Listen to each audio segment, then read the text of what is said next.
kelompok 3 akan mensimulasikan contoh model coaching kasus 3. Kasus 3 ini yaitu tentang rekan Anda bercerita jika dia baru saja mendapatkan teguran dari kepala sekolah yang menerima laporan dari pengawas sekolah yang melakukan supervisi saat ia mengajar. Pengawas sekolah yang melakukan supervisi tampak keberatan ketika rekan Anda mengajar tanpa box. Rekan Anda mengajar dengan memanfaatkan sumber-sumber belajar lainnya. Ketika diingatkan pengawas tersebut, rekan Anda menyampaikan jika ia tetap mengacu pada kurikulum walaupun tidak menggunakan buku teks. Pengawas tersebut nampaknya tersinggung dan memberikan laporan tentang hal itu kepada kepala sekolah.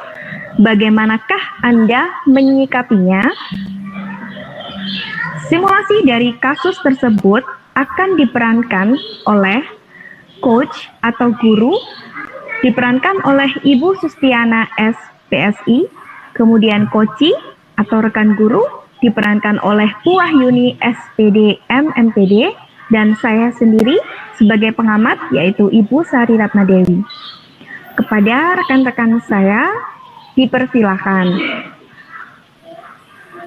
Assalamualaikum Bu Yuni. Waalaikumsalam Bu Susi. Bu Yuni, mohon maaf ya. Kemarin Bu Yuni bilang mau ada cerita ke saya, Bu.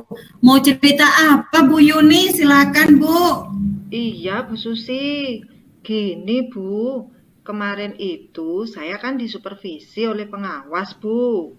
Nah, setelah disupervisi itu, saya kena teguran dari pengawas. Karena pada saat mengajar itu, saya tidak menggunakan buku teks. Padahal, kan saya mengajar tentang akuntansi dasar. Lalu, pengawas bilang ke kepala sekolah, sehingga saya ditegur langsung oleh kepala sekolah, Bu Susi. Nah, gitu Bu ceritanya.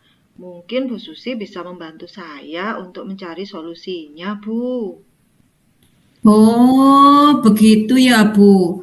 Berarti Ibu kan sudah punya potensi yang sangat luar biasa Bu. Dalam mengajar mampu tanpa buku teks. Sudah memanfaatkan sumber daya sekolah sebagai acuan lainnya. Nah, apakah pada saat mengajar Ibu kemarin itu sudah mengacu pada kurikulum atau tidak, Bu? Sudah, Bu Sus. Sudah sesuai. Cuma saya kemarin ngajarnya menggunakan media lingkungan di luar kelas. Tapi Pak Pengawas bilang, kok ngajar nggak pakai buku teks? Padahal saya mengajar sudah menggunakan KD yang ada di kurikulum dan sudah sesuai. Ternyata pengawasnya tetap nggak mau, Bu Sus. Tetap harus ada buku teks tentang pelajaran yang saya berikan ke anak-anak. Gitu, Bu. Solusinya gimana ya, Bu? Begitu ya, Bu Yun. Sebelumnya, kira-kira kali ini diskusi kita ini mencari solusi atau kira-kira yang diinginkan Bu Yuni, harapan dari diskusi kita kali ini Ibu menginginkan yang bagaimana ya, Bu?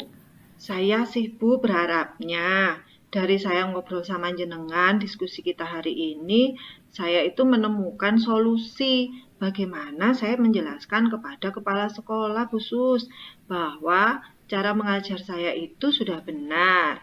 Saya memang kadang-kadang menggunakan media di luar buku teks Bu, karena kan kadang anak-anak juga bosan kalau harus selalu melihat buku teks.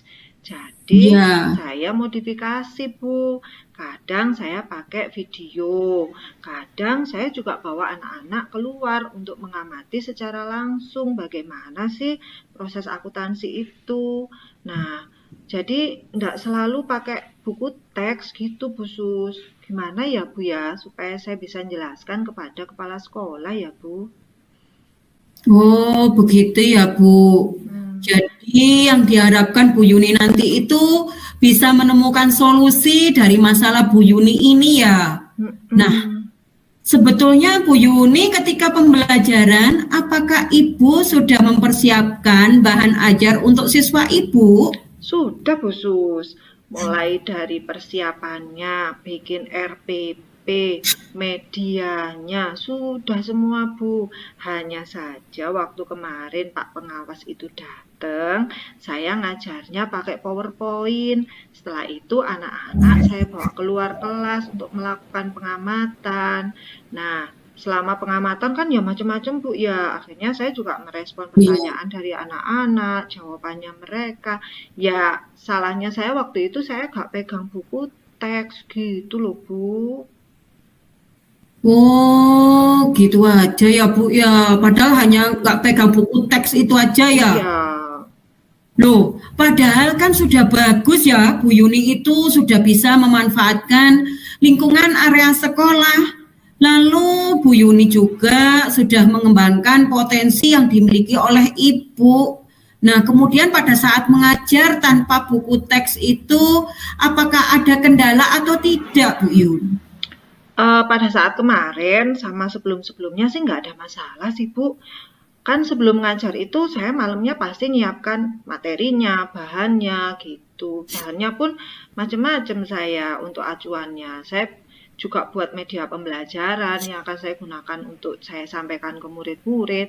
Itu pun saya merangkumnya dari banyak buku. Jadi sebenarnya bukan saya itu enggak pakai buku teks, saya pakai. Cuman memang saya enggak bawa buku teks itu ke kelas, saya rangkum jadi satu sama sumber yang lain. Saya jadikan PowerPoint, saya jadikan media pembelajaran yang menarik supaya anak-anak itu tertarik gitu loh Bu. Iya ya. Padahal setelah mendengar cerita dari Bu Yun itu sudah sangat luar biasa loh Bu Yun. Kan Ibu sudah memanfaatkan sumber belajar dengan yang ada di area sekolah Ibu. Lalu bagaimana hasil belajarnya anak-anak Bu dari pembelajaran yang sudah Ibu berikan tersebut? Nah Bu, justru anak-anak itu malah senang dengan model pembelajaran yang kemarin itu Bu. Anak-anak itu jadi lebih giat, bahkan jadi lebih termotivasi. Setelah saya ajak di luar, belajar di luar, mereka mengamati kondisi ekonomi di luar, saya suruh mereka kembali untuk ke kelas menuliskan apa saja hasil temuan mereka di luar. Mereka kemudian menempelkannya di papan yang sudah saya sediakan Bu. Dan saya juga meminta mereka untuk membuat pohon perusahaan. Nah, dari situ kan mereka saling bisa melihat nih hasil dari kelompok lain. Bahkan setelah pembelajaran pun pada saat jam istirahat, anak-anak banyak yang tertarik dengan pohon pohon perusahaan itu tadi Bu. Dan mereka juga ikut-ikutan ngisi. Seneng anak-anak Bu. Iya ya, padahal anak-anak sudah senang. Berarti kan intinya hasil belajar anak-anak tersebut sudah baik loh Bu. Sudah meningkat terus pembelajarannya itu. Terus perasaan anak-anak juga menjadi senang kan Bu? Iya Bu Sus, anak-anak senang sekali dan secara nggak langsung kan kalau mereka kerja kelompok gitu kan kompetensi sosial emosionalnya kan juga keluar Bu. Nggak hanya kompetensi kognitif saja kan Bu berarti. Senang mereka Bu. Iya, padahal dari ceritanya sudah keluar kompetensi sosial emosionalnya juga. Ya Bu ya. Nah, begini Bu Yun. Kira-kira Bu Yun maunya menyampaikan kepada kepala sekolah. Bagaimana? Mungkin kita bisa mencari solusi dulu, terus jalan diskusi ini agar mendapat solusi cara menyampaikan kepada kepala sekolah, Bu. Iya sih Bu ya, saya tadi kepikiran sih saya akan menemui kepala sekolah dan coba menyampaikan nih bahwa pembelajaran yang saya ajarkan kepada anak-anak itu sudah sesuai dengan kurikulum. Saya sudah siapkan mulai dari RPP-nya, medianya, kemudian sumber-sumber belajar yang lainnya gitu. Dan bahkan pengawas kemarin itu loh, saat berkunjung ke kelas saya itu, RPP saya itu loh nggak dilihat Bu. Media saya yang saya buat itu juga nggak dilihat. Jadi RPP saya itu kalau dilihat tidak menyimpang Bu dari kurikulum. KD-nya sudah sesuai dengan kurikulum. Hanya saya modifikasi saja cara pengembangan pembelajaran saya gitu. Nah iya, kok bisa ya Bu? Nah, itu padahal sudah bagus loh Bu kalau ini melihatnya. Sekali nanti saja Bu, begini. Ibu bisa menjelaskan kronologi kepada kepala sekolah. Semua tahapan Ibu yang sudah bagus itu. Nah, sekarang kira-kira kapan Ibu akan menghadap kepada kepala sekolah, Bu? Insya Allah secepatnya ya Bu Suci. Saya juga sudah bicara nih sama guru-guru yang lain, terus juga menjelaskan nih media pembelajaran yang saya buat kemarin. Itu juga hasil rangkuman dari buku teks serta buku-buku yang lainnya sih Bu. Jadi saya harus cepatnya nih ketemu kepala sekolah biar segera selesai masalah ini Bu. Iya, betul sekali Bu Yun. Bagus itu Bu Yun. Cepat bertemu, cepat terselesaikan masalahnya Bu Yun. Jadi kira-kira Ibu sudah tahu ya apa yang harus dilakukan Ibu sendiri sekarang? Iya Bu Sus, Alhamdulillah. Yang harus saya lakukan sekarang sih, sebelum ketemu kepala sekolah, saya ketemu wakakurikulum dulu. Saya ceritakan dulu kronologisnya. Setelah itu, sama-sama saya sama wakakurikulum menghadap kepala sekolah. Dan saya juga akan ceritakan nih kronologisnya di situ. Bagaimana cara saya mengajar kemarin kepada kepala sekolah. Oh iya Bu Yun, jangan lupa juga nanti hasil belajar anak-anak juga dilampirkan Bu, sebagai pendukung bahwa pembelajaran dan sumber belajar lainnya itu bisa meningkatkan prestasi siswa loh Bu. Oh iya Bu, betul-betul. Kebetulan sih datanya sudah ada sih di saya. Data nilai-nilainya anak-anak itu sudah ada semua di saya. Nanti saya bawa deh, saya siapkan juga. Iya, itu untuk memperkuat bukti fisiknya Bu Yun gitu loh. Iya Bu. Mantap sekali Bu Yuni. Tadi itu kan sudah menyampaikan segala sesuatunya dan sudah Ibu kemukakan kepada saya. Jadi begini Bu Yuni, kira-kira komitmen yang akan Bu Yuni bangun dalam pelaksanaan rencana yang sudah Ibu susun itu apa Bu selanjutnya? Gini Bu, sebetulnya itu saya tuh butuh dukungan sih dari teman-teman. Sekaligus saya juga nanti akan meluruskan kepada teman-teman mengenai permasalahan ini supaya nggak terjadi miskomunikasi lagi. Terus saya juga butuh ini sih motivasi bahwa apa yang saya lakukan itu sebenarnya nggak salah gitu loh. Sehingga kepala sekolah nanti juga saya harap bisa menyampaikannya kepada pengawas Bu. Jadi saya berharap juga sih dari sini nanti saya dapat dukungan moral dari teman-teman juga Bu. Iya. Ya sudah Bu, semangat terus ya Bu Yun. Semoga nanti apa yang disampaikan Ibu kepada kepala sekolah berhasil membuka mata hati kepala sekolah bahwa sebenarnya pembelajaran yang telah Ibu laksanakan itu sudah sangat baik untuk kemajuan semua siswa. Jangan lupa ya Bu, nanti hasilnya saya juga dikasih tahu ya Bu Yun. Hasil bagaimana setelah berbicara dengan kepala sekolah. Harapan dan doa saya semoga hasilnya baik dan semua permasalahan selesai serta Bu Yuni tidak ada lagi ganjalan dalam hati Bu Yuni. Iya Bu Sus, amin. Terima kasih ya Bu Sus ya sudah mau dengerin cerita saya, sudah menemani diskusi saya hari ini. Terima kasih ya Bu Sus.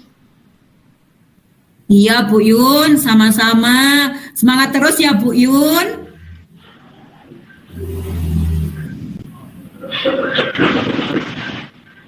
Baik, terima kasih kepada Ibu Wahyuni dan juga Ibu Sustiana sudah memperagakan atau mempraktikkan coaching kasus 3.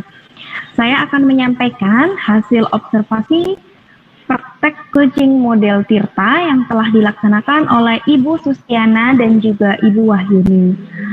Dari hasil pengamatan yang saya lakukan, tercermin bahwa apa yang dilakukan oleh Ibu Sustiana dan juga Ibu Wahyuni telah melaksanakan tahapan Tirta, diawali dengan tahapan tujuan. Coach telah menyampaikan kalimat pembuka dengan baik, dan menuntun coachi untuk menyampaikan tujuan yang akan dicapai dengan detail dan jelas. Kemudian, untuk identifikasi, pertanyaan yang dilakukan coach sudah bersifat terbuka dan mampu mengeksplorasi informasi yang dibutuhkan dari coach. Coach pun juga menjawab pertanyaan dengan lancar, informasi dan alternatif solusi tergali dengan baik. Coach secara aktif memberikan tanggapan dan umpan balik yang positif untuk coach. Serta menurut saya komunikasi yang dilakukan juga sangat fleksibel. Kemudian untuk rencana aksi, coach menanyakan rencana aksi yang dilakukan oleh coach dengan jelas, sehingga menuntun coach menyusun rencana aksi yang akan dilakukan untuk menyelesaikan permasalahannya. Serta coach juga bisa menentukan siapa saja yang akan membantunya, seperti menghadap waka kurikulum, kemudian menyampaikan materi kepada teman-temannya, kepada rekan guru lainnya, dan juga akan menghadap kepada kepala sekolah. Lalu, tanggung jawab, coach mengarahkan coach membangun komitmen, sehingga coach dapat membuat komitmen secara mandiri, berbasis Tirta dengan baik. Sekian, simulasi dari kelompok 3, kurang dan lebihnya kami mohon maaf. Wassalamualaikum warahmatullahi wabarakatuh.